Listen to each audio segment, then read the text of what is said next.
Hello viewers, welcome back to our channel. This is Gautami. Good afternoon everyone. ఎందుకంటే నేను ఆఫ్టర్నూనే video upload చేస్తూ ఉంటాను కాబట్టి హౌస్ వర్క్ అంతా చేసిన తర్వాత చేయాలి కాబట్టి నాకు టైం సెట్ అవ్వడం లేదండి. సో మార్నింగ్ నుంచి వీడియో తీసి ఎడిట్ చేసి అండ్ నా వర్క్ అంతా కంప్లీట్ చేసుకొని వాయిస్ ఓవర్ ఇచ్చిన తర్వాత థంబ్నెయిల్ ఎడిట్ చేసి ఈ టైం అవుతుంది నాకు. సో ఈరోజు వ్లాగ్లోకి వెళ్ళిపోదామండి. చూసారు కదా, ఈ గోంగూర నేను 1 వీక్ అయిందనమాట ఇలాగా స్టోరేజ్ బాక్స్లో స్టోర్ చేశాను, ఫ్రిడ్జ్లో పెట్టాను. బట్ కొంచెం కూడా పాడవలేదు. నేను తెచ్చినప్పుడు ఎంత ఫ్రెష్గా ఉందో సేమ్ అలానే ఉంది.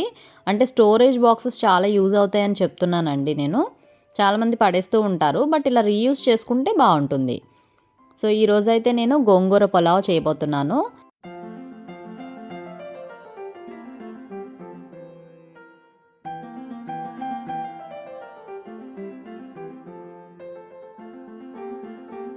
ఈ గిన్నె ఎస్పెషల్లీ నేను బిర్యానీకే తీసుకున్నానమాట. చాలా థిక్నెస్ ఉంది అండ్ మనం ఎంత కుక్ చేసినా మాడిపోదు. ఎంత హై ఫ్లేమ్లో కుక్ చేసినా కూడా మాడిపోదండి, అంత బాగుంది ఇది. అండ్ దీనికి మూత కూడా ఉంది. ఇందులో దమ్ బిర్యానీ చేయొచ్చు. సో చాలా బాగుంటుంది అనమాట, దానికోసమని తీసుకున్నాను. ఇప్పుడైతే వెజిటేబుల్స్ కట్ చేసి పెట్టేసుకుంటున్నాను. తక్కువ ఇంగ్రీడియంట్సేనండి, కాకపోతే మనకి ఫాస్ట్గా కూడా కంప్లీట్ అయిపోతుంది, బాగుంటుంది కూడా టేస్ట్. ఈరోజు Sunday but no non veg, ఎందుకంటే మాఘమాసంలో సండేస్కి అంత ప్రత్యేకత ఉంది కాబట్టి. సో సండేస్ కంపల్సరీ తినడం మానేసాము మాఘమాసంలో మాత్రం. సో ఇప్పుడైతే నేను పొటాటో కర్రీని చేస్తున్నాను ఒక పక్క. సో దానికోసం ముందు షాజీరా యాడ్ చేశాను, తర్వాత పచ్చిమిర్చి అండ్ ఆనియన్స్ ఇలా నిలువుగా కట్ చేసి వేశాను. కొంచెం సాల్ట్ని యాడ్ చేశాను. సో ఆనియన్స్ తొందరగా ఫ్రై అయిపోతాయి. అండ్ నేను ప్రెషర్ కుక్కర్లో చేసేస్తున్నాను ఈ కర్రీని. ఈ ఆనియన్స్ అయితే రైతాకి ఇందులో కొంచెం సాల్ట్ని యాడ్ చేసి బాగా మిక్స్ చేసి పెట్టేసుకుంటే రైతా చాలా టేస్ట్ ఉంటుంది.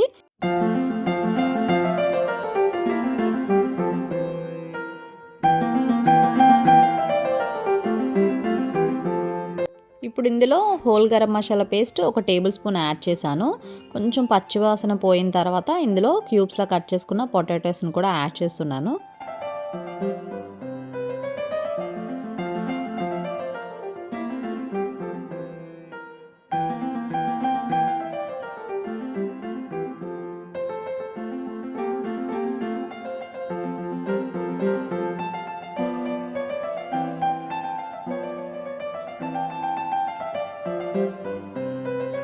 కొంచెం పసుపు, కొంచెం కరివేపాకు వేసి 2 నిమిషాల పాటు ఫ్రై చేసుకొని తర్వాత ఇందులో నేను కారం కూడా యాడ్ చేసేసాను. అండ్ 1 గ్లాస్ వాటర్ వేసి కొంచెం కొత్తిమీరని యాడ్ చేసి ఒక 2 to 3 విజిల్స్ వేయించుకుంటే పొటాటో కర్రీ చాలా ఈజీగా ప్రెషర్ కుక్కర్లో కంప్లీట్ అయిపోతుంది. సో ఇవన్నీ కూడా పులావ్కి రెడీ చేశానమాట. సో చాలా తక్కువ ఇంగ్రీడియంట్సేనండి, మరీ ఎక్కువ కాదు, కానీ సింపుల్గా అయిపోతుంది. అండ్ మనకి ఈ గిన్నె చాలా బాగుంది కదా. ఇప్పుడైతే నేను ఒక 4 టేబుల్ స్పూన్స్ ఆయిల్ వేసాను. తర్వాత స్పైసెస్ అన్నీ యాడ్ చేస్తున్నాను. అన్నీ కూడా ఒక 2 తీసుకున్నానండి నేను. 1 నిమిషం పాటు ఫ్రై చేసుకుంటే చాలు. సో ఇలా ఫ్రై చేసుకున్న తర్వాత 1/2 కప్పు జీడిపప్పు, 3 పచ్చిమిర్చి, కొంచెం కరివేపాకు, కొంచెం పుదీనాని టేస్ట్ కోసం యాడ్ చేస్తున్నాను. సో నిలువుగా కట్ చేసుకున్న ఆనియన్స్ 1/2 కప్, ఇవన్నీ వేసి ఒక 2 నిమిషాల పాటు హై ఫ్లేమ్లో ఫ్రై చేసుకోవాలి.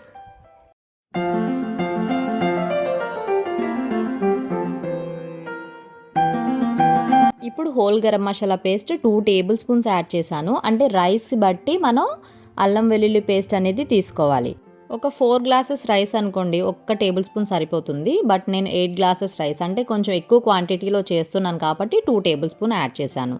ఒక 2 నిమిషాల పాటు ఫ్రై చేసుకున్న తర్వాత ఇందులో 1/2 కప్పు టొమాటో పీసెస్ని యాడ్ చేసుకోవాలి. టొమాటోలు కూడా బాగా మగ్గిపోవాలండి, మెత్తబడేదాకా కుక్ చేసుకోవాలి. ఒక 2 నిమిషాల పాటు కుక్ చేసుకున్న తర్వాత మనం ముందుగానే శుభ్రం చేసుకున్న గోంగూరని యాడ్ చేసుకోవాలి. గోంగూర కూడా బాగా మెత్తబడేదాకా కుక్ చేసుకోవాలి. సో సాఫ్ట్ అయిపోవాలి. మూత పెట్టి కుక్ చేసుకుంటే ఫాస్ట్గా కంప్లీట్ అయిపోతుంది.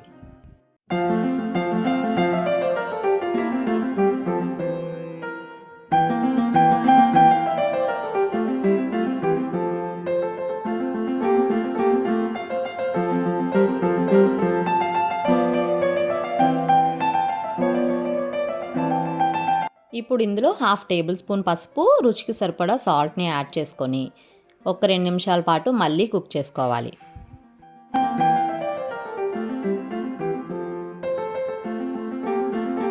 ఇలా ఆయిల్ సెపరేట్ అవుతున్నప్పుడు ముందుగానే నానబెట్టుకున్న రైస్ని యాడ్ చేసుకోవాలి. నేను బాస్మతి రైస్ యూస్ చేయడం లేదండి, నార్మల్గా మనము రెగ్యులర్గా ఇంట్లో యూస్ చేసుకునే రైస్నే వేస్తున్నాను. సో నేను 8 గ్లాసెస్ రైస్ని యాడ్ చేశాను. అంటే ఒక గ్లాస్కి 2 గ్లాసెస్ వాటర్ని యాడ్ చేసుకోవాలి. ఇప్పుడు ఒకసారి బాగా కలిపేసుకుని వాటర్ని యాడ్ చేస్తున్నాను. బాస్మతి రైస్ అయితే ఒక గ్లాస్కి 1.5 గ్లాస్ వాటర్ యాడ్ చేస్తాము. అదే నార్మల్ రైస్ అయితే ఒక గ్లాస్కి 2 గ్లాసెస్ వాటర్ యాడ్ చేస్తాము. ఒకసారి బాగా మిక్స్ చేసుకొని సాల్ట్ కూడా ఒకసారి అడ్జస్ట్ చేసుకోవాలి, సరిపోకపోతే వేసుకోవాలి.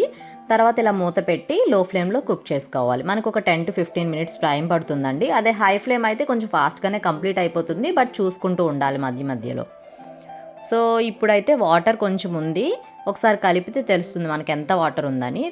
ఇంకా ఒక 5 మినిట్స్ పడుతుంది.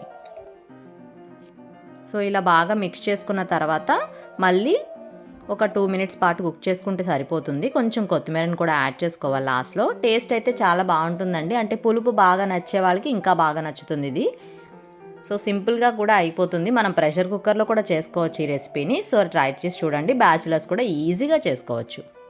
సో అంతా కంప్లీట్ అయ్యేసరికి కిచెన్ రూమ్ అంతా ఇలా ఉంది. ఏంటి ఇలా ఉంది అనుకుంటున్నారా? నేను ఎప్పుడు కూడా ఇలా చేసుకోనండి, బట్ ఏంటో తెలీదు, ప్రతిరోజు ఒకలా ఉండదు కదా. చాలా టయర్డ్గా ఉంది ఈరోజు, లేజీగా ఉంది. సో వర్క్ని అంత కంప్లీట్ చేయలేకపోయాను ఫాస్ట్గా. ఇప్పుడైతే మొత్తం క్లీన్ చేయడానికి స్టార్ట్ చేశాను. ప్రతిరోజు ఒకలా ఉండదు కదండి, ఈరోజు నాకు అలా ఉందన్నమాట. బట్ వర్క్ అయితే తప్పదు. కొంచెం మోటివేటింగ్గా అనుకోవాలని ఈ వీడియో తీశాను నేను. అస్సలు హెల్త్ సరిగ్గా లేదనమాట, బట్ కుక్ చేయాలి తప్పదు, క్లీన్ చేయాలి తప్పదు. సో నేనైతే కొంచెం సేపు రిలాక్స్ అయ్యాను. లంచ్ చేసేసి కొంచెం సేపు రిలాక్స్డ్గా సాంగ్స్ విన్నాను. ఒక 10 మినిట్స్ పాటు కూర్చొని మళ్ళీ నా వర్క్లోకి వచ్చేసాను అనమాట నేను. సో ఈ వీడియో మెయిన్ నేను అప్లోడ్ చేసింది ఎందుకంటే మీరు మోటివేటింగ్గా ఫీల్ అవ్వాలని అనుకుంటున్నాను నేను. ఎంత వర్క్ ఉన్నా సరే మనకి తప్పదు అనుకొని కొంచెం సేపు రిలాక్స్డ్గా కూర్చొని మనం మళ్ళీ ఆ వర్క్లోకి వెళ్ళిపోవాలన్నమాట. మనకి మనమే మైండ్ని డివైడ్ చేసుకోవాలి అండ్ వర్క్లోకి వెళ్ళడానికి ఛాలెంజింగ్గా తీసుకోవాలి. సో డెఫినెట్గా మన వర్క్ని మనం కంప్లీట్ చేయడంలో ముందుంటాం. అప్పుడు ఒక్కొక్కసారి మనకు అస్సలు వర్క్ చేయాలనిపించదు, అస్సలు చాలా లేజీగా అనిపిస్తుంది. బట్ స్టిల్ చేయాలనే ఆలోచన మనకు ఉంటే డెఫినెట్గా కంప్లీట్ అయిపోతుంది. ఈరోజు నాకు అది జరిగిందండి, నేను అందుకనే ఈ వీడియో అప్లోడ్ చేశాను. డెఫినెట్గా మీ అందరూ మోటివేట్ అవుతారని అనుకుంటున్నాను. అందరూ నాలాగే చేసేయాలని నేను చెప్పడం లేదు, కానీ ఎవరైనా ఒక్కరు ఇన్స్పైర్ అయితే చాలు. నిజంగా ఎవరైనా ఇన్స్పైర్ అయి ఉంటే మాత్రం నాకు కామెంట్ సెక్షన్లో కామెంట్ చేయండి. చాలా హ్యాపీగా ఫీల్ అవుతాను ఈ వీడియో పెట్టినందుకు నేను. అండ్ ఈరోజు సండే, చాలా వర్క్ అంటే చాలా వర్క్ ఉంటుంది చాలామందికి, ముఖ్యంగా working women's, job holders. So కొంచెం ఇన్స్పైరింగ్గా తీసుకొని ఈ వీడియోని మరి నచ్చితే మాత్రం ఒక్క లైక్ చేయండి. సో ఈవినింగ్ చేద్దాము వర్క్ అన్నట్టుగా వదిలేసాను, బట్ నాకు కిచెన్ అలా వదిలేయడం ఇష్టం లేదు. నాకు కిచెన్లోకి వెళ్ళిన వెంటనే నేను అలా చూడలేకపోయాను అనమాట. సో ఒక 10 మినిట్స్ పాటు రిలాక్స్ అయ్యి మళ్ళీ నా వర్క్లోకి వెళ్ళిపోయాను నేను. అండ్ కొంచెం మోటివేటింగ్గా అనుకోవాలండి ఎవరైనా సరే, మనకి మనమే మోటివేట్ చేసుకోవాలి. ఏదైనా మనకి ఎవరు పక్క వాళ్ళు వచ్చి చెప్పరు, ఎవరు మనల్ని ఇన్స్పైర్ చేయరు, ఎవరు మోటివేట్ చేయరు. సో మనకి మనమే ఏదైనా సాధించాలంటే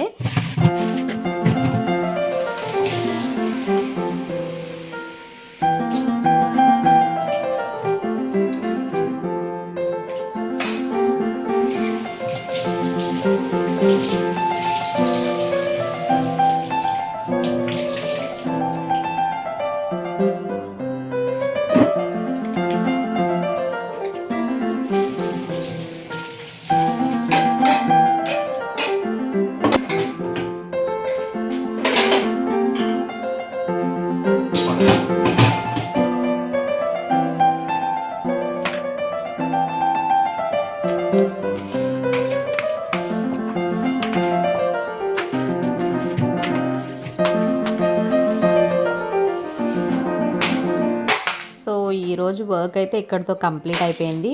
అండ్ చిన్నపిల్లలతో హౌస్ మేనేజ్ చేయడం అంటే చాలా పెద్ద టాస్క్ అండి అది. అండ్ ఇలా పిల్లలతో వీడియో తీయడం, ఎడిట్ చేయడం అంటే ఇంకా పెద్ద టాస్క్. బట్ హౌఎవర్ మేనేజ్ చేయాలి కాబట్టి తప్పదు. సో ఇలా కంప్లీట్ చేసుకున్నాను అండ్ వర్క్ అయితే ఫినిష్ అయిపోయింది. చాలా రిలాక్స్డ్గా ఉంది ఇప్పుడైతే కిచెన్ చూస్తుంటే. ఈరోజు వ్లాగ్ అయితే ఇదేనండి. Thank you so much for watching this video. ఛానల్ని సబ్స్క్రైబ్ చేసుకోవడం మాత్రం మర్చిపోకండి. So please keep supporting our channel. Thank you.